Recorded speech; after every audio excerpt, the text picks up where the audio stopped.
The place, a large eastern city, a seaport. The time, a little over a year ago. It's a 15-joule Swiss movement. Shockproof, waterproof. Where are you going to get a watch like that for $10, huh? Look at it. Not bad. Where'd you get it? Look, Bud, it ain't stolen if that's what you're worried about. A friend of mine picked him up at an auction. Cheap. It's a good buy, all right. You got any more of these for the same price? You got a ladies' model? Sure, I got plenty of them. You buy another one, I'll sell you two for $19. Huh? What do you say? You better come with me, mister. Huh? My name's Draper. Detective Sergeant Draper. Not very long ago, we had a case involving the theft of some $55,000 worth of Swiss watches. It was memorable for two reasons. First of all, its solution depended on obtaining the truth from any one of a number of notorious liars. And secondly, the entire investigation was made in cooperation with the local police department, for whose efforts we are indeed grateful. And now in my role as Chief, Division of Investigations, United States Customs, I'm going to tell you about it. This is Treasury File 4253, United States Customs. The case of the cut-rate watches.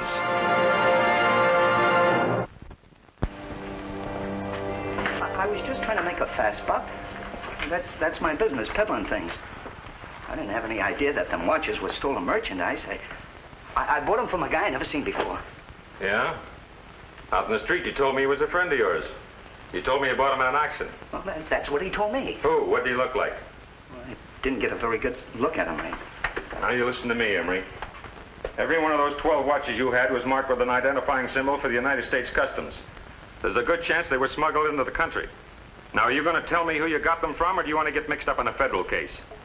No, I don't want to do neither. I mean, I told you the truth. I bought them from a guy on the street. You ain't going to book me, are you? I didn't do nothing. Take it easy. I'll let you know as soon as I hear from the Treasury Department. As soon as I heard the watches were imported, I wired the information to the police and to our warehouse officer. I see. These 12 watches which were recovered by the police yesterday, they were part of a shipment that arrived from Switzerland less than 2 weeks ago. That's right. The shipment had cleared inspection and was being held under custody at a bonded warehouse awaiting the payment of duty. Someone broke into the warehouse and stole 12 watches. They stole a good deal more than 12 watches, Lamar. The shipment contained 5 cases, each worth about $10,000, and all of them are gone. There's no lead as to how they were taken or who took them? No lead so far. That's why I sent for you, Lamar. Those watches were under government custody. We want them back. On the following day, Agent Lamar checked with Detective Sergeant Draper at police headquarters, and the two men proceeded to the warehouse from which the watches had been stolen. The warehouse was a bonded building in which the United States Customs Service had rented 3 upper floors for custody storage. After contacting the warehouse officer, a government employee who was on duty at all times, Agent Lamar and Sergeant Draper were taken upstairs in the warehouse elevator to the floor where the stolen watches had been stored, the 5th or top floor.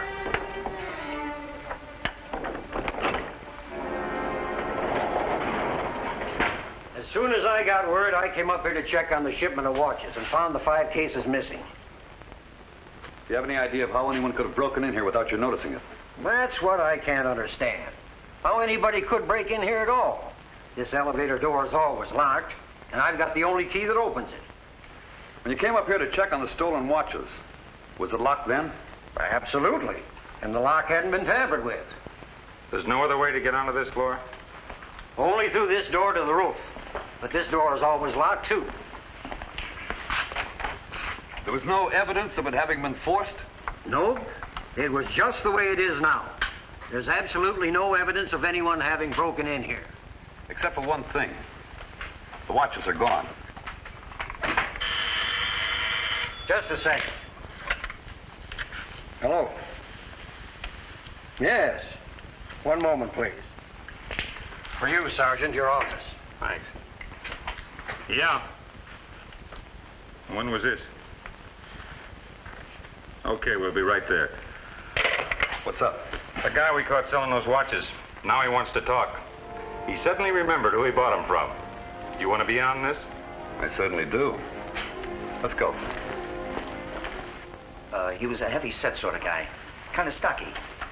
Dark hair, dark complexion, stocky build. Yeah, about 35 years old. And you say his name was Pietro something or other? Yeah, Pietro. So you just happened to bump into a guy called Pietro. And you give him $60 for 12 watches.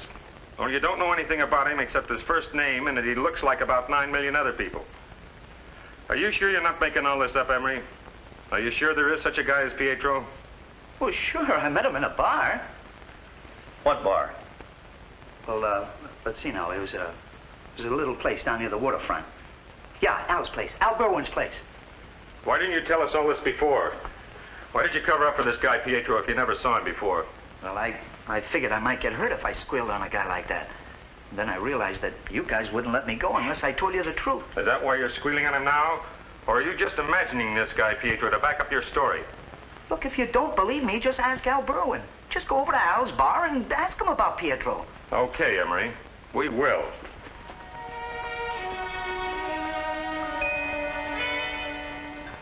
Sure. My name's Al Berwin, all right. Well, I never heard of this Pietro fellow you're talking about. No, sir. There was no Pietro selling watches around here. I never heard of the guy. What about Sid Emery? Did you ever hear of him? Not by that name. Of course, there are a lot of guys come in here I don't know the names of. But that one don't ring a bell at all. That's kind of funny.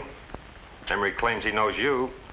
Claims he bought the watches from Pietro right here in your bar. No, sir, that's a plain lie. Nothing like that ever happens around here. I worked too hard getting my liquor license to let a couple of crooks lose it for me by selling stolen watches around here. I wouldn't do that, not for Emery or Pietro or even my own brother. What's your brother's name, Mr. Berwin? Oh, I was just saying that. I don't even have one. All right, thanks very much, Mr. Berwin. If you hear anything about this Pietro man, be sure and give us a call, will you? You bet I will. Thanks. Yes, sir, you bet I will.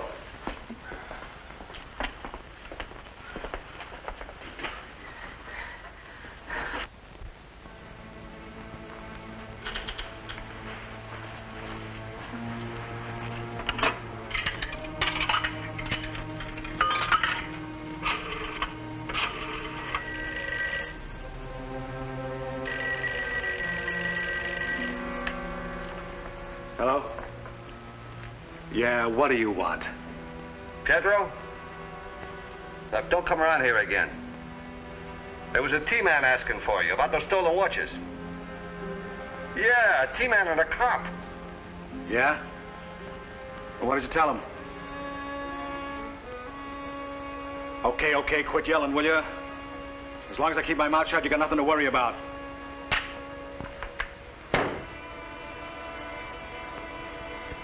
Who was that, baby? Oh, just a friend of mine. Why, you say something wrong? Make you mad about something? Not exactly. And what are you pulling away from me for? Ain't you gonna let me thank you for the nice present you give me? Huh? The watch, sweetie. It's beautiful. I can hardly wait to show it to the girls at the club. Look, honey, maybe you better let me have the watch back for a little while. What for? Well, it ain't fixed up right yet. You know, it might run too fast or too slow until I get it adjusted. I'll bring it back to the guy I bought it from. Oh, no, you don't. You gave me this watch, I'll have it fixed myself. Look, honey, I just want it back for a little while. What are you lying to me for, Pietro? I can see it all over your face. So you can see it. Just give me the watch and don't start any arguments. I don't want to get tough with you, honey. Then why don't you tell me what's wrong? What's the watch got to do with it? Nothing. Just give it to me. God, you're hurting my arm. Then stay still. You're a louse, Pietro. You'll never give me that watch back. It's hot or something, ain't it? Shut up. That's it. The watch is hot. That's what the guy told you on the phone. The watch is hot. I said shut up. If you tell anybody else about this, you'll get a lot more than that. Now, go on. Get out of here. Don't come back. Don't worry. I wouldn't come anywhere near you. I wouldn't spit on you if you were on fire. And thanks for a wonderful time.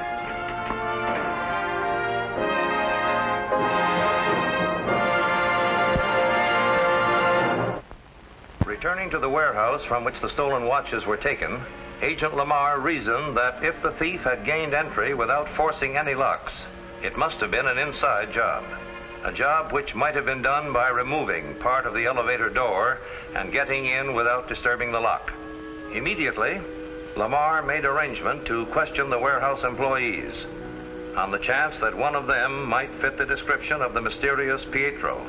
And although none of them did, one employee remembered that an elevator repairman who did fit this description had done some work recently on the warehouse elevators. From the manager of the elevator repair company which services the warehouse, Lamar learned that a man who answered Pietro's description did indeed repair an elevator at the warehouse only a few days ago. And immediately after completing his work at the warehouse, he had quit his job. His name, Pietro Catalla. His address, a cheap rooming house downtown.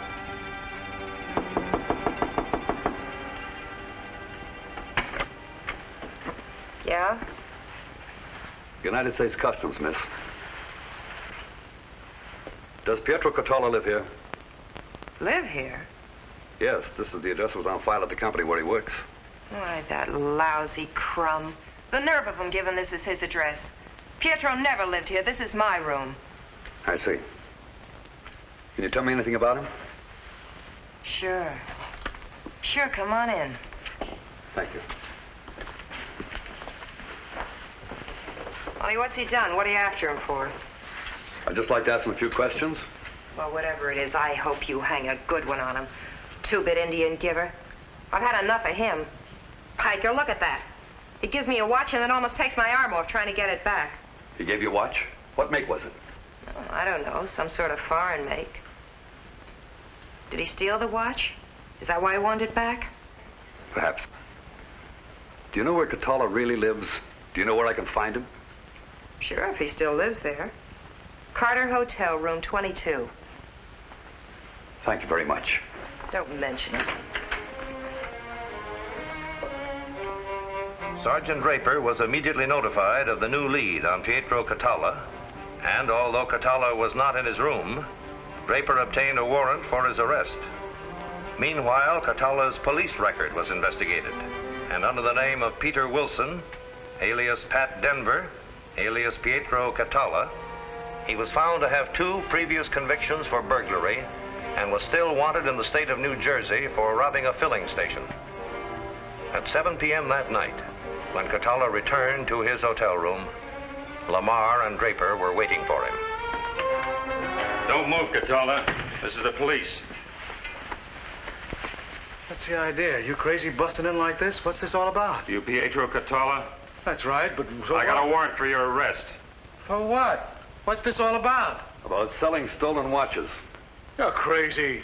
I never did nothing like that. No, a guy named Sid Emery says you did. Emery? I never even heard of him. You got nothing on me. I never sold no watches. Let's go, Catalla. You can tell that to Sid Emery.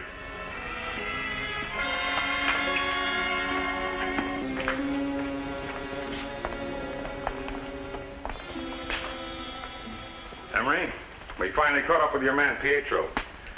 We want you to identify him. Is that the man who sold you the watches?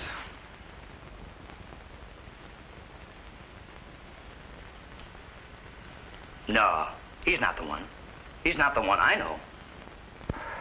You see? What did I tell you?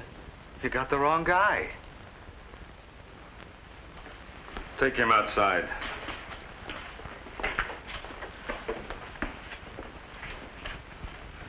Now, what is this? You told us you bought those watches from a man named Pietro, a short, stocky guy that fits his description to a T. Now you say he's not the man. Well, I was just playing it smart, that's all. That's Pietro, all right. I just wasn't going to say so to his face. A guy like that would murder me if he knew I was giving him away to the cops. Sit down. You haven't told us a straight story yet. Every time we get you in here, you come out with something new. Well, look, You better tell us the truth, mister. $55,000 worth of watches were stolen from a warehouse, and you were in on it somehow. No, I wasn't. I didn't have any part of it. It was Pietro and Al. They're the ones that robbed that warehouse, not me. All I did was buy a couple of watches. Pietro and Al Berwin? Yeah. The man who owns the bar? Well, sure, he was in it from the beginning. He's the one that introduced me to Pietro. According to Berwin, he doesn't know either one of you. Well, he's lying his head off. He knows us all right. He's just trying to duck the blame. And what are you trying to do? I'm trying to tell you the truth. Look, I don't know what anybody else told you, but this is what really happened. I was having a drink in Al's bar one night, a simple little drink. And all of a sudden, Al comes over and introduces me to a guy named Pietro. The guy says I might be able to work some kind of a deal with. So Pietro starts telling me about some merchandise he can get for me. And all of a sudden, I realize he's talking about stealing stuff from a warehouse. Oh, no, I don't want any part of it. You told me you had something for me to sell cheap. Okay. But busting in a warehouse to get it. Now, not for me, Pietro. I don't want any part of it. If you and Al want to pull a second-story job, that's up to you. Count me out. And I walked straight out of there. And what's more, I didn't come back until a week later, and that was long after the watches were stolen. Then how did you happen to get them? Well, I bought them from Pietro. Well, he walked up to me on the street one day, and he sold them to me. 12 of them. 12 stolen watches. Well, I didn't know they were stolen. Pietro told me he got them at an auction. I believed him. Well, I didn't know there was watches in that warehouse. Only him and Al knew that. When Pietro talked to me, he just said it was merchandise. In other words, you had nothing to do with it. It was all Pietro and Al Berwin. Every bit. Okay, Emery. If that's your story, we'll see how it stands up. On the basis of Sid Emery's statement, Sergeant Draper picked up Al Berwin at his place of business and brought him back to headquarters for questioning. Don't get me wrong, fellas. I want to cooperate. Only why should I get involved in a mess that I had absolutely nothing to do with? I run a tap room. I'm not a crook. Then why did you tell us you didn't know Pietro or Sid Emery? You want me to bring them in here and have them call you a liar right to your face? What do they say? What do they tell you about me? Then you admit you know them. Well, yes, I suppose they have been in my place once or twice. I didn't recognize the names when you mentioned them the other day. Look, Berwin, Sid Emery says that you and Pietro were the ones who stole the watches from the warehouse. That's a lie. I told Pietro I wouldn't have anything to do with it. That's why I introduced him to Sid. Then you did introduce them to Sid. Yeah. Pietro wanted me to go in on a deal with him. I wouldn't have any part of it. Then he and Sid worked it out together. Berwin, are you telling the truth? Well, sure. Look, I don't know what Sid Emery told you, but this is the way it really happened. It was kind of a slow night at the bar about a week ago. And I was just doing my job, minding my business, when a guy I'd known around for some time come up and asked me if I'd be interested in some merchandise that just come in from Switzerland. And if you go in with me on this deal, I can get you all the watches you can sell for $10 a piece. Yeah? Where can you get them that cheap? Look, I know where I can get them for nothing at all. Only I may need a little help. Doing what? Just waiting outside the warehouse till I lower them to you on a rope. I can swipe 4 or 5 cases of them, just like that. Nothing doing. Why not? What have you got to lose? My liquor license for one thing, and a couple of years in jail for another. How are you going to get caught? I'll do all the rough work. All you'll have to do is... Nothing doing, kid. Now look, I like dough as much as anybody, but not that kind. No, sir. No, sir. And that's the way it went. As nearly as I can remember the words, that's exactly the way it went. What about Pietro and Sid? A minute ago, you said you introduced them to each other. Well, yeah. Well, Pietro kept pestering me about going in on a deal with him. So I introduced him to somebody who might want to talk about it. Sid Emery. Yeah. They talked for a while in the booth, and nothing ever came of it as far as I knew until you walked in on me the other day. In other words, this whole deal was set up between Pietro and Sid. You're completely in the clear. Completely. Okay, Berwin. You better wait outside for a while. We're going to want to talk to you again. Hey, you're not going to take my license away, are you? Outside.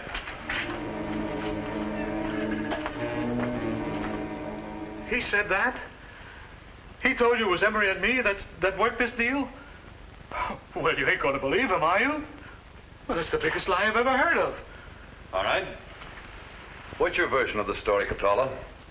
Version, my eye. I'm telling you the truth. Al Berwin's the guy that did all this. Him and Sid Emery. They were the ones that put me up to it. Up to what? Fixing it so they can bust into the warehouse and swipe them watches. They made me leave the door open for them. What door? The one on the 5th floor, the one that leads to the roof.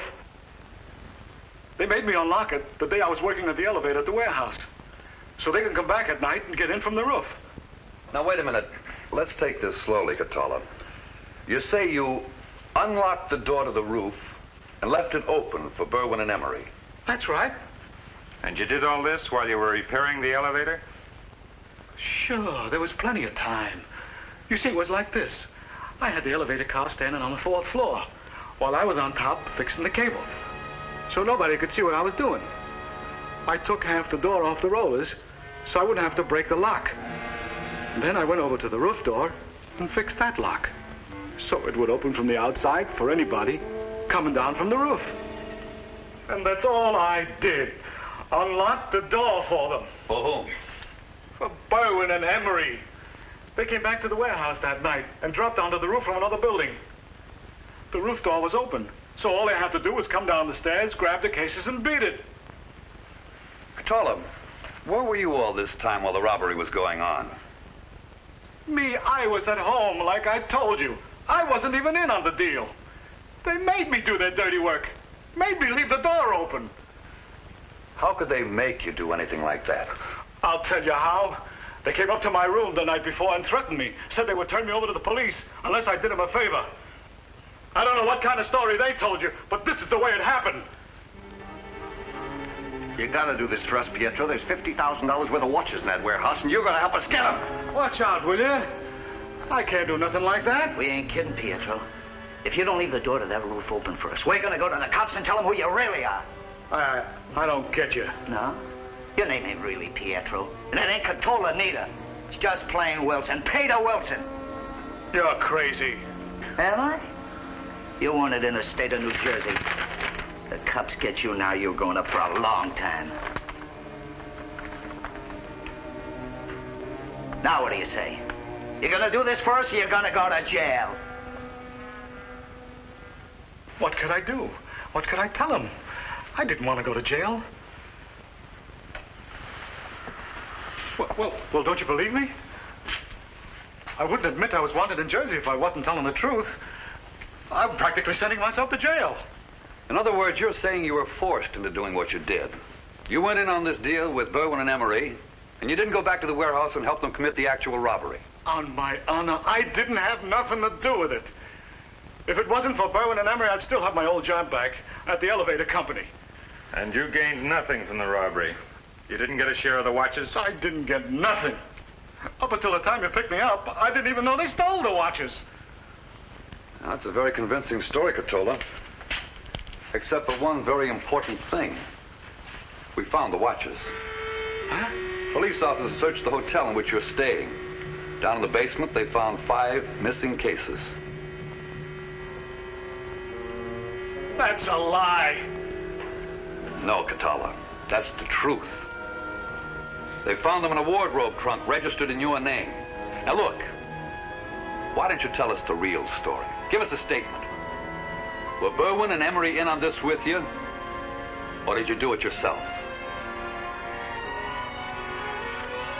I had to do it alone. Berwin and Emery backed out on me. That's the trouble with guys like that. You can't believe a word they say.